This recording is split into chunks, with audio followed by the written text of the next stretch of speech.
அயோத்தியில் நீதி மற்றும் அருளால் நிரம்பிய அரசர் தசரதர் ஆட்சி செய்தார்.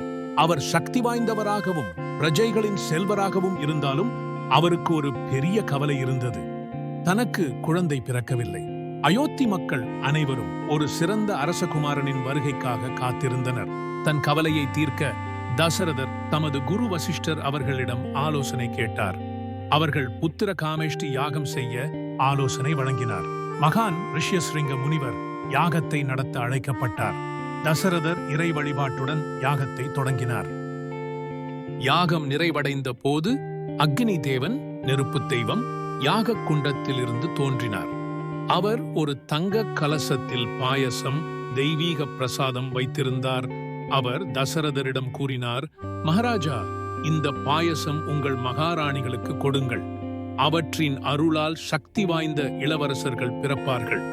மகிழ்ச்சியுடன் தசரதர் பாயசத்தை முதலாக கௌசல்யா தேவிக்கு அரை பகுதி கொடுத்தார். சிலவற்றை கைகேயிக்கு மற்றும் மீதியை சுமித்ராவிற்கு கொடுத்தார். இறைவனின் அருளால் அவர்கள் மூவரும் கர்ப்பம் தரித்தனர். சித்திரை மாதம் நவமி திதியில் புனர்பூச நட்சத்திரத்தின் கீழ் கௌசல்யா தேவி ஒரு தெய்வீக குழந்தையை பெற்றார். அவரே ஸ்ரீராமர், திருமாலின் அவதாரம்.